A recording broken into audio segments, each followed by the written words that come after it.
The emergency broadcast traveled through space at faster-than-light speed, carrying with it the desperate hope of 7 dying civilizations. Chancellor Thamos stood before the council chamber on Valen Prime, his 4 arms trembling as he watched the holographic displays showing his worlds burning. 3 colonies were already lost, 4 more were under attack. His people were running out of time. "We must send the message to everyone," Thamos said, his voice breaking. "Even to the Death World." The council members shifted uncomfortably in their seats. They were peaceful beings, tall and thin with delicate bodies that had evolved on gentle worlds with low gravity and calm weather. The thought of contacting Earth made their skin pale with fear. "The humans are dangerous," Council Member Valira said. The reports from the first contact teams were clear. "Their world is a nightmare. The gravity alone would crush our bones. The diseases there evolve faster than any medicine can stop them. And the humans themselves, they are predators, Thamos, born from hunting and killing." Thamos looked at the burning cities on his screen. He watched Vellani children running from the Krethic monsters. He saw the bioships landing on another colony world, releasing millions of parasitic creatures that would consume everything living. "I know what they are," Thamos replied quietly. "But our fleets are broken.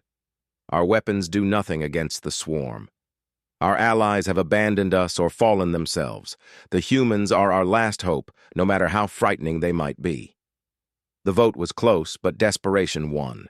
The message was sent to Earth. 10,000 light-years away, Admiral Yuna was drinking her morning coffee when the alert came through. She was a veteran of 15 years in the United Earth Space Force, with sharp eyes and short black hair that she kept military regulation length. She set down her cup and pulled up the transmission on her command screen. The images made her stop breathing for a moment. She had seen combat before, had fought in the resource wars in the asteroid belt, but this was different. This was genocide on a scale that made human conflicts look small. "Get me Fleet Commander Taman," she said to her communications officer. "Priority 1. Within the hour, Taman was reviewing the Vellani transmission in his office aboard the orbital station Unity above Sol. He was a hard man who had earned his command through 3 decades of service, starting as a Marine grunt and working his way up through pure skill and determination. His tactical officer, Yeri, stood beside him, her face grim as she watched the footage. "They are asking for humanitarian aid," Yeri said, reading the translation. "Medical supplies, food, temporary shelter for refugees." Taman shook his head slowly. "They don't understand. They're too polite, too gentle. They think this is a natural disaster that needs relief workers." He pointed at the Krethic bioships on the screen. "That is an extinction event. You don't stop an extinction event with medicine and blankets." Chief Engineer Bora entered the room, still wearing her work coveralls covered in grease. She had been pulled from the maintenance bay where she was upgrading the weapons systems on the UES Indomitable. "Sir, if I'm reading this right, the Vellani have maybe 3 weeks before they're completely overrun." "Less," Taman said. He had run the calculations himself. 2 weeks at most before their civilization collapses entirely." "So what do we do?" Yeri asked. "The politicians back on Earth are already debating. They're worried about getting involved in an alien war. They think we should send a diplomatic team first, assess the situation, maybe offer limited support." Taman stood up and walked to the window overlooking Earth below. His home world, the planet that had tried to kill humanity every single day of its evolution. Earthquakes, volcanoes, hurricanes, diseases, predators, ice ages, droughts. Earth had thrown everything at humanity, and humanity had survived by being tougher and meaner than anything else. "We're not sending diplomats," Taman said. "And we're not sending limited support. We're sending the 3rd Expeditionary Fleet. All of it." Yeri's eyes widened. "Sir, that's 200 warships. That's enough firepower to level a continent." Exactly, Taman replied. When humans answer a distress call, we answer it properly. We don't do half measures. We don't send just enough to make ourselves feel better while people die anyway. He turned to face his officers. Earth Command can debate all they want. I'm invoking Emergency Protocol 7, immediate response to genocide in progress. Bora whistled low. That's going to make you very unpopular with the politicians. I don't care, Taman said flatly. I'll retire after this if I have to, but I'm not going to watch 7 civilizations die while bureaucrats argue about proper procedure. He activated his command channel, broadcasting to every ship in the Third Fleet. All vessels, this is Fleet Commander Taman. Prepare for immediate deployment. We have received a distress call from the Villani Coalition. They are facing total extinction from an enemy called the Krathic Swarm. We will respond with full force. All combat personnel to battle stations. All ships to achieve departure readiness within 6 hours. This is not a drill. This is not a peacekeeping mission. This is war. Across the fleet, thousands of sailors and marines scrambled into action. Ships that had been in routine patrol suddenly became instruments of war. Weapons were armed, shields were powered up, and supplies were loaded at emergency speed. Admiral Yuna stood on the bridge of the UES Indomitable, watching her crew work with efficient precision. Navigator Jiho was plotting the fastest route to Villani space. Medical Officer Somin was preparing the trauma bays for mass casualties. Pilot Donghae was running pre-flight checks on the carrier's fighter squadrons. Do you think they know what they've done? Jiho asked quietly. The Villani, I mean. Do they understand what they've just unleashed? Yuna thought about that question. She thought about Earth, the death world that had forged humanity into survivors. She thought about the human instinct to protect, which was just as strong as the human instinct to hunt. She thought about how those two instincts were really the same thing, both born from a world that killed anything weak. No, Yuna said finally. They think they asked for help.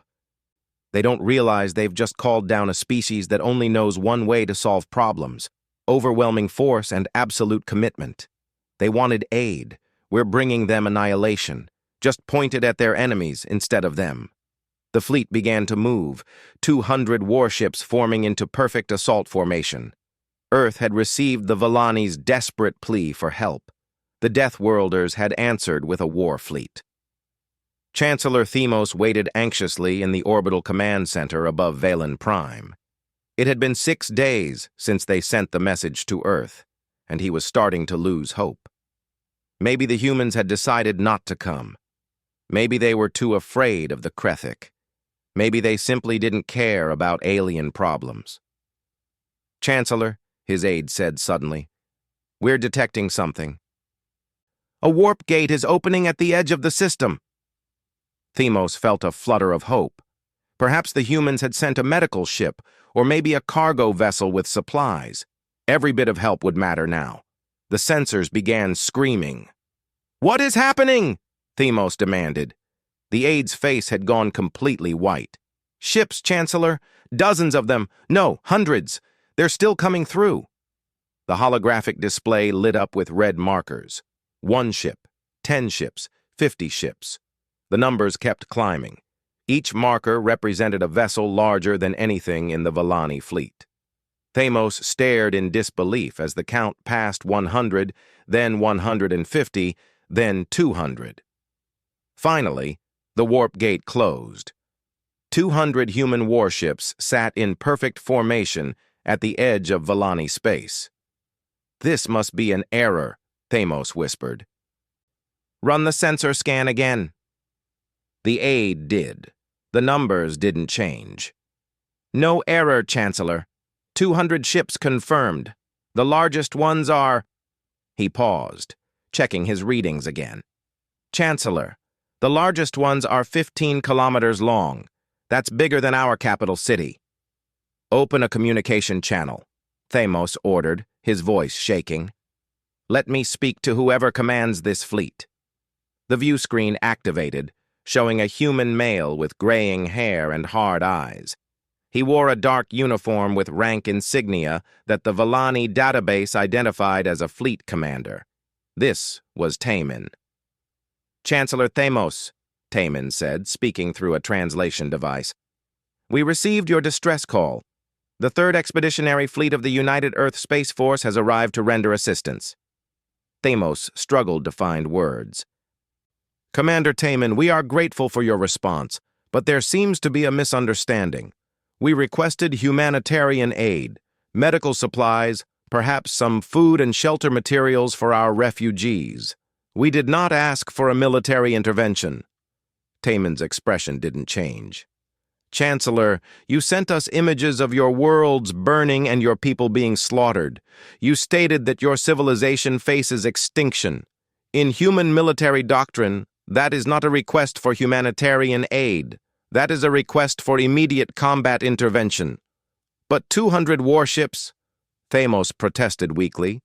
"When humans answer a distress call, we answer it completely," Taman replied. "We will not send just enough help to make the dying slower. We will send enough force to stop the dying entirely. Your enemies will be eliminated, Chancellor. That is what you asked for, whether you knew it or not." Before Thamos could respond, Taman continued. "My tactical officer Hayeri has analyzed the current battle zones. Your worlds, Kelmar, Theras, and Novian, are under heavy assault. We will divide our fleet into 3 battle groups. Admiral Yuna will take command of the Kelmar operation. I will personally oversee the Theras deployment. Captain Doyun will handle Novian." "Wait," Thamos said desperately. "We need to discuss this. There are diplomatic considerations, rules of engagement, protocols for—" "Chancellor," Taman interrupted, his voice cold. "Your people are dying right now. While we discuss protocols, another 1,000 Villani are being killed. I did not bring this fleet to follow your bureaucratic procedures. I brought this fleet to win a war. You may coordinate with us or not, but we will proceed regardless." The communication ended. Thamos stood frozen, unsure whether he should feel relieved or terrified. Aboard the UES Indomitable, Admiral Yuna was briefing her battle group commanders. 67 ships had been assigned to the Kelmar operation. The industrial world was under siege by Krethic bioships that had landed ground forces in 3 major population centers. "The Villani have been fighting defensively," Tactical Officer Hyeri explained, showing the tactical display. "They try to minimize damage, avoid civilian casualties, preserve infrastructure. This is why they're losing." "What do they expect?" Chief Engineer Bora asked. "You can't fight a war worried about breaking things." Hyeri nodded. "Exactly. The Krethic use the Villani's own mercy against them. They hide among civilian structures, knowing the Villani won't fire. They spread across the cities, making surgical strikes impossible." Yuna studied the map of Kelmar.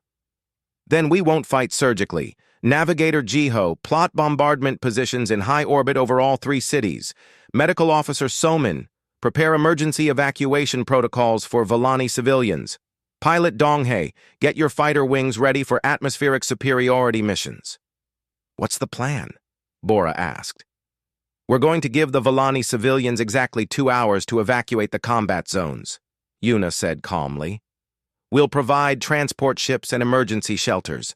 Then we're going to reduce every structure in those 3 cities to rubble. If the Krethic want to hide in buildings, we'll remove the buildings."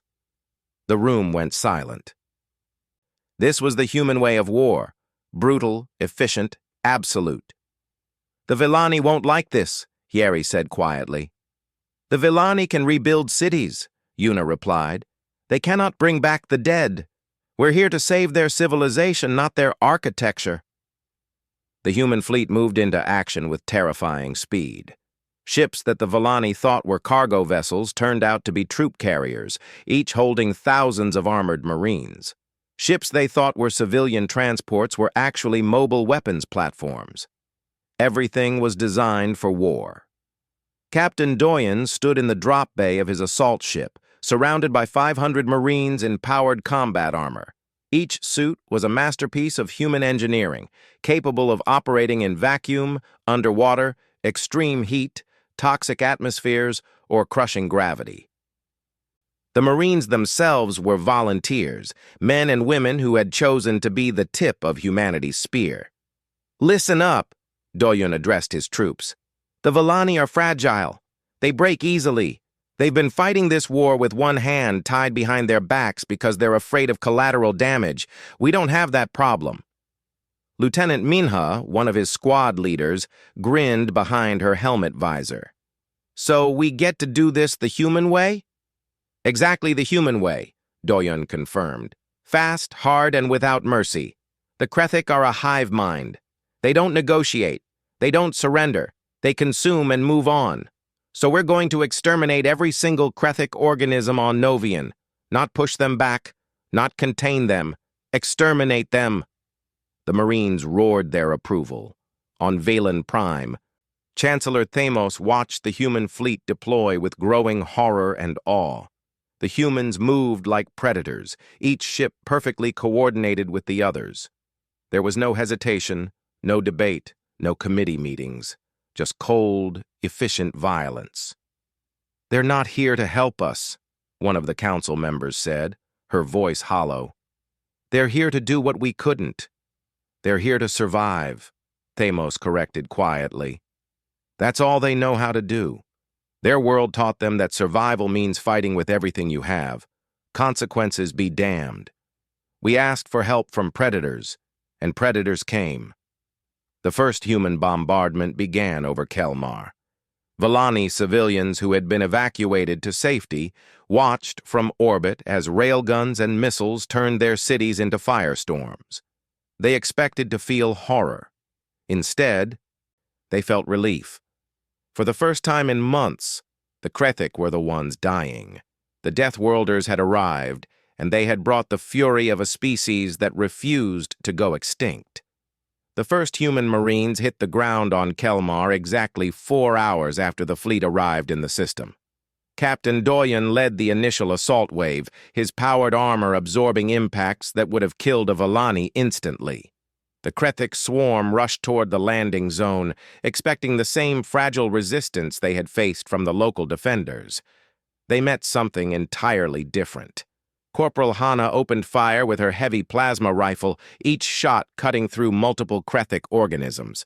The creatures were designed to overwhelm through numbers, using acidic blood and razor-sharp claws to tear apart enemies. Against the Villani, this strategy had worked perfectly.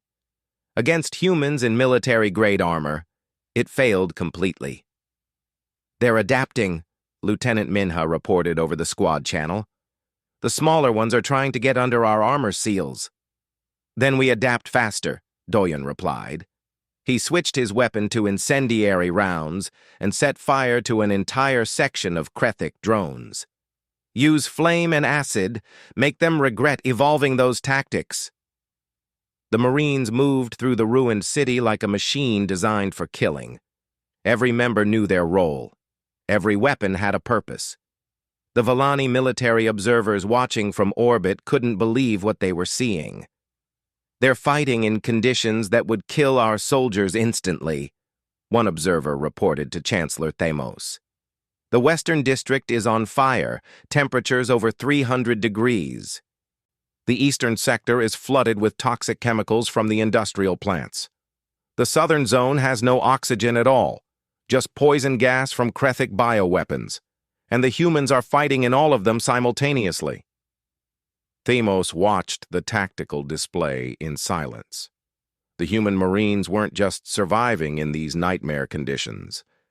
They were thriving in them. Lieutenant Wu Jin led his squad into a collapsed building where Krethik had established a nest. The structure was filled with acidic mist that dissolved Villani equipment on contact. The humans walked through it like it was fog on a spring morning. Their armor had been designed to survive the depths of Earth's oceans and the surface of Venus. A little acid was nothing. "Nest located," Wu Jin reported. "Deploying thermal charges." The explosion shook the entire city block. When the smoke cleared, nothing remained of the Krethik nest but burning fragments. No prisoners, no mercy, just total destruction. Above the planet, Chief Engineer Bora was managing something the Villani had thought impossible. She had taken control of several of Kelmar's mining facilities and was converting them into weapons. Huge industrial drills became kinetic bombardment devices. Refineries became chemical weapon factories. Construction equipment became armored support vehicles. "The Villani keep asking us not to damage the industrial base," Bora reported to Admiral Yuna. "They say these facilities took decades to build." Yuna didn't hesitate. "Tell them we can help them build new facilities after we win. Dead people don't need factories." On the ground, Captain Doyen was coordinating with pilot Donghae for air support. The Krethic bioships had launched flying organisms that the Villani called screamers, creatures that dove from the sky at supersonic speeds, crashing into defenses like living missiles. Donghae's fighter squadron met them head-on. The human pilots flew through electrical storms and toxic clouds that would have destroyed Villani aircraft. They didn't avoid danger, they used it. Donghae led his wing directly through a lightning storm, letting the electrical discharge overload the screamer's biological navigation systems while the shielded human fighters remained unaffected. "That's 37 kills," Donghae reported cheerfully. "The screamers don't like thunderstorms," making a note for the tactical database. This was the human way: learn, adapt, and weaponize everything, even the environment itself. On the world of Theros, Fleet Commander Taman was dealing with a more complex situation. The Krethic had taken over an ancient Villani city that held cultural treasures thousands of years old.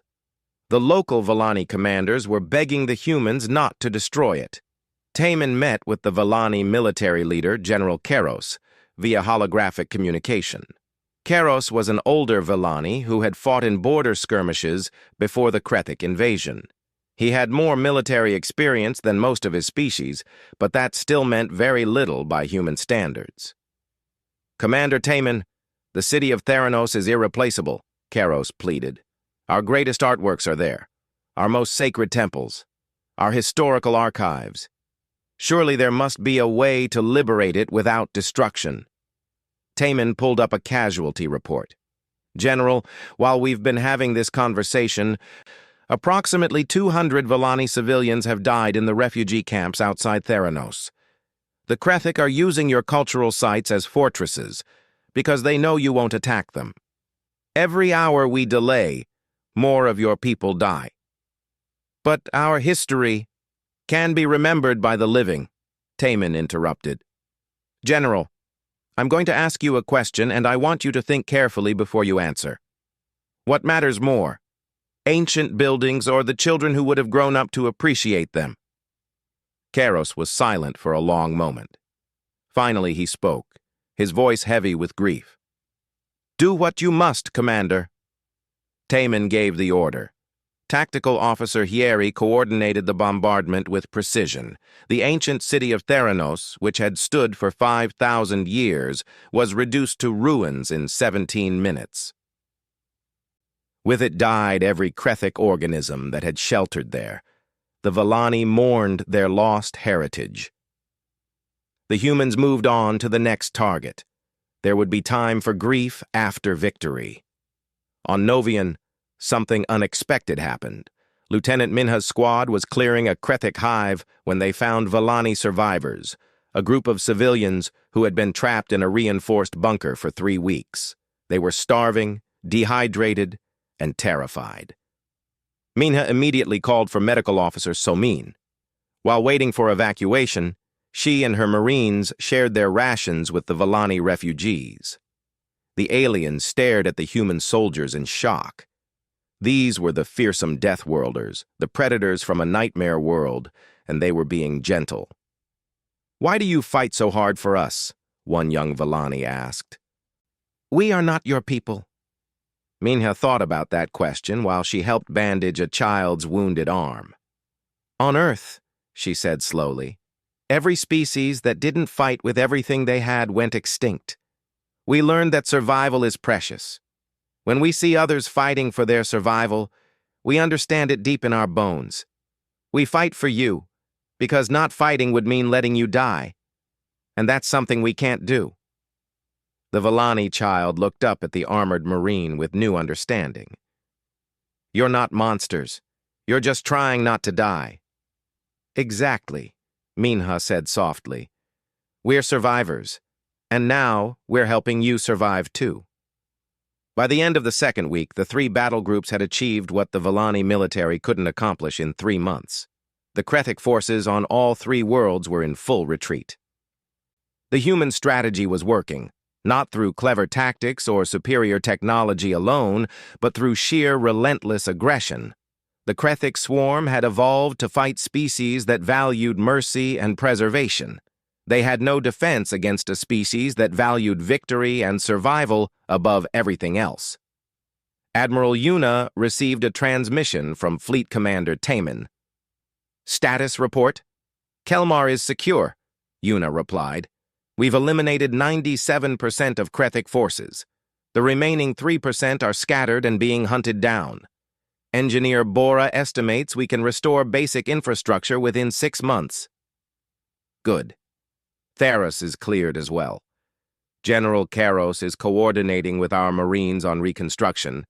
Novian should be secure within 48 hours. What about the Villani, sir? How are they taking it? Taman was quiet for a moment. They're shocked. They don't understand how we can be so brutal and so protective at the same time. They see us saving civilians while burning cities. They watch us grieve our dead while joking about close calls. We confuse them.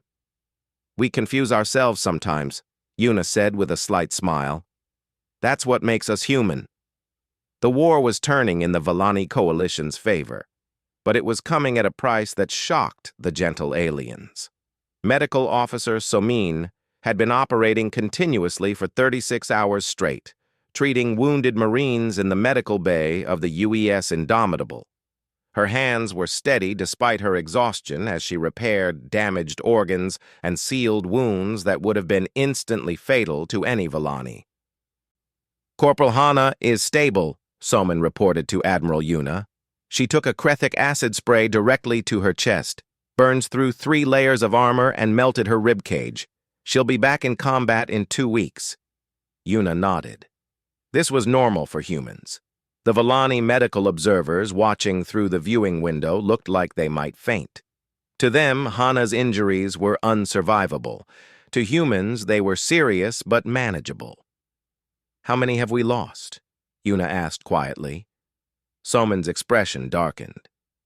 417 killed in action. Another 800 wounded seriously enough to require extended care. The UES Defender was destroyed during the Theros operation. All hands lost. 2,300 sailors. Yuna felt the weight of those numbers. Nearly 3,000 dead in 2 weeks.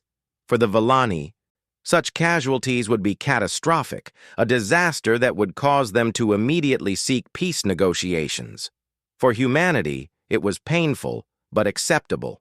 The mission would continue. On Theros, Tactical Officer Hayeri was coordinating defensive positions despite having a shrapnel wound in her shoulder that leaked blood through her uniform. She had refused evacuation 3 times, insisting that she was still combat effective. The Villani officers working alongside her were horrified by her dedication. You are injured, General Karos said. You should be in a medical facility. Hayeri glanced at her shoulder like she had forgotten it was there. This? It's nothing. I can still work. I'll get it properly treated when we're done here. But you're in pain. Pain just means I'm still alive, Hayeri interrupted. I'll worry about it later. Right now, we have Krethic positions to eliminate. Karos realized something profound in that moment. The humans didn't ignore pain because they were tough. They ignored it because survival mattered more than comfort. Their entire evolution had taught them that stopping to deal with minor injuries could mean death. On Novian, Captain Doyen was facing an impossible choice. His Marines had pushed the Krethic back to a refugee camp, where thousands of Villani civilians were trapped. The Krethic, in their alien intelligence, had realized the humans cared about civilian casualties. They were using the refugees as living shields. Lieutenant Wu Jin brought Do Yun the reconnaissance report. "Sir, we can't hit the Krethic positions without risking the civilians. They're too closely mixed together." Do Yun studied the tactical map in silence. This was a test. The Krethic were learning that humans, despite their ferocity, had limits. They protected the innocent. They valued life. "Get me Lieutenant Minha and her infiltration team," Do Yun ordered. 20 minutes later, Minha and her squad were preparing for a suicide mission. They would go in without heavy weapons, using only close combat equipment, and fight the Krethic hand-to-hand among the civilians. "This is going to get messy," Minha said, checking her combat blade. "We'll take heavy casualties." "I know," Do Yun replied. "But we didn't come here to save the Villani by sacrificing them. We came here to save them by sacrificing ourselves if necessary." Mina smiled grimly. "That's the most human thing I've heard all week. Let's go be heroes." The infiltration team went in at dawn. The fighting was brutal and personal. Without heavy weapons, the Marines had to fight the Krethic at close range, using knives, grenades, and bare hands. They took wounds that would kill most species, but they kept fighting. Corporal Hana, barely recovered from her previous injuries, killed 17 Krethic with nothing but a damaged rifle used as a club. Lieutenant Wujin lost 3 fingers to a Krethic bite, but continued fighting one-handed. Minha herself was impaled by a Krethic spine, pulled it out of her own abdomen, and used it to kill the creature that had wounded her. When the battle was over, all 2,000 Villani civilians were safe. Minha's squad had started with 24 Marines. 19 survived. The Villani refugees watched these bleeding, broken humans with tears in their eyes, finally understanding what the Deathworlders had given up to save them. Above Kelmar, Fleet Commander Taman was making the hardest decision of his career. The Krethic had pulled back their main bioships to a massive orbital platform they had constructed. The platform was surrounded by captured Villani civilian vessels that the Krethic were using as shields. Inside those vessels were prisoners, families that had been taken during the initial invasion. Chancellor Thamos contacted Taman personally. "Commander, we cannot fire on those ships. They contain our people. We must find another way." Taman looked at the tactical analysis. Without destroying that platform, the Krethic could rebuild their forces. Every day they delayed meant more Villani would die in attacks on other colonies. But destroying the platform meant killing the prisoners. "How many prisoners?" Taman asked quietly. "Approximately 15,000, Thamos replied. "Mostly civilians? Children? Families? And how many Villani live on the colonies the Krethic will attack next if we don't destroy that platform?" Thamos hesitated. "Millions." Taman closed his eyes. This was the math of survival, the cruel calculation that his species had learned on a world that didn't care about fairness. Save 15,000 now, or save millions later. There was only one logical choice, but logic didn't make it easier. "Chancellor, I'm going to give you the truth, the human truth. If we don't destroy that platform, millions more Villani will die. I can save the many by sacrificing the few, or I can save the few and condemn the many. Those are the only options. There must be another way." "There isn't," Taman said, his voice heavy with grief. "This is what war really is. Not heroic battles and glorious victories, just terrible choices between bad outcomes and worse outcomes. I'm sorry, Chancellor, but I'm going to destroy that platform." "You would murder 15,000 innocents?" Thamos asked in horror. "No," Taman replied. "The Krethic murdered them the moment they put them on those ships. I'm just acknowledging the reality that they're already dead and making sure they didn't die for nothing by preventing millions more deaths."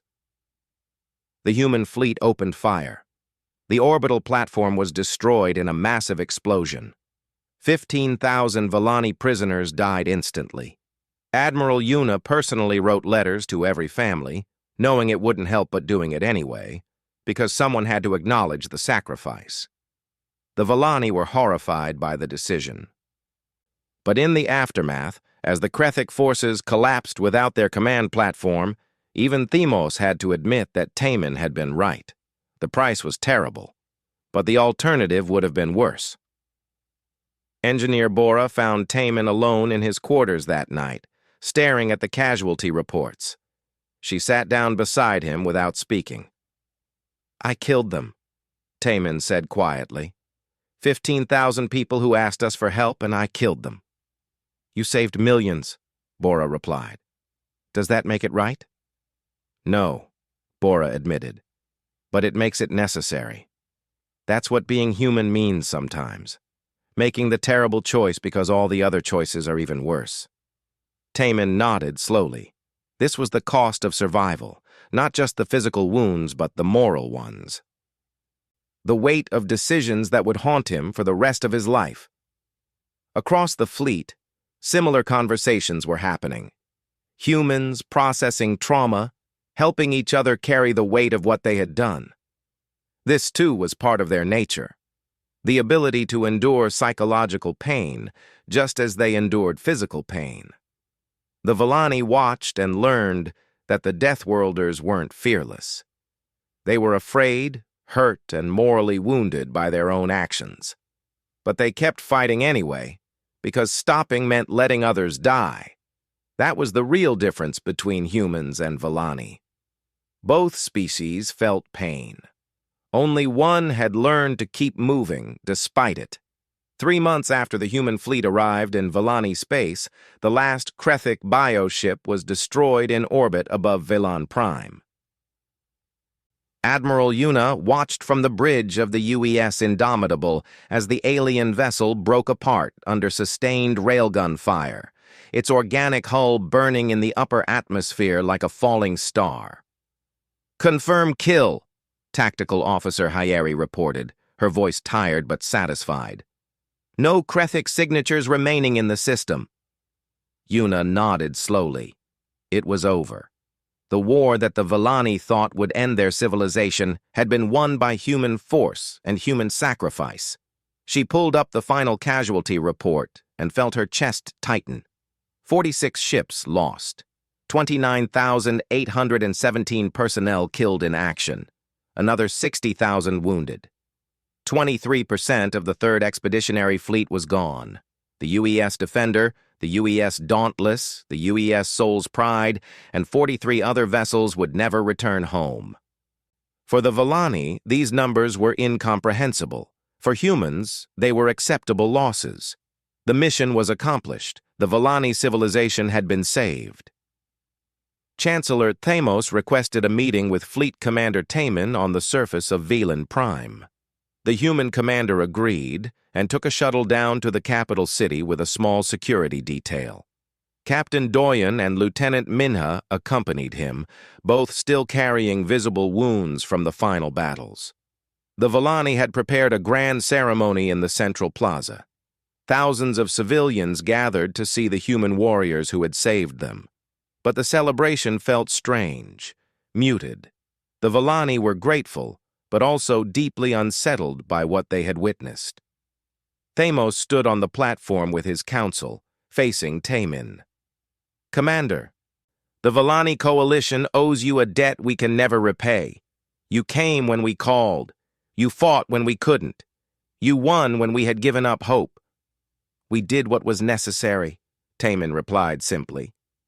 "Yes," Themos said quietly. "And that is what troubles us. We saw your people fight with a ferocity we cannot comprehend. We saw you make decisions that horrify us. We watched you sacrifice thousands of your own warriors without hesitation. We don't understand how you can be so brutal and so protective at the same time." Taman looked out at the crowd of Volani civilians, families that had survived because human Marines had died protecting them. "Chancellor, may I speak honestly?" "Please." "Your species evolved on gentle worlds, low gravity, stable climates, few predators. You developed civilization without constant threat of extinction. You learned diplomacy and art and philosophy because you had the luxury of time and safety. Taman paused. My species didn't have that luxury. Earth tried to kill us every single day. Earthquakes, volcanoes, ice ages, diseases, predators that saw us as food. We survived because we learned to fight back against everything, the planet itself, other species, and each other. We learned that survival is sacred and that protecting your own people is worth any price.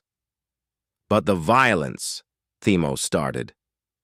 Is what you asked for, Taman interrupted gently. You sent out a distress call showing your world's burning. In human understanding, that wasn't a request for medicine and blankets. That was a request for warriors, and warriors we sent.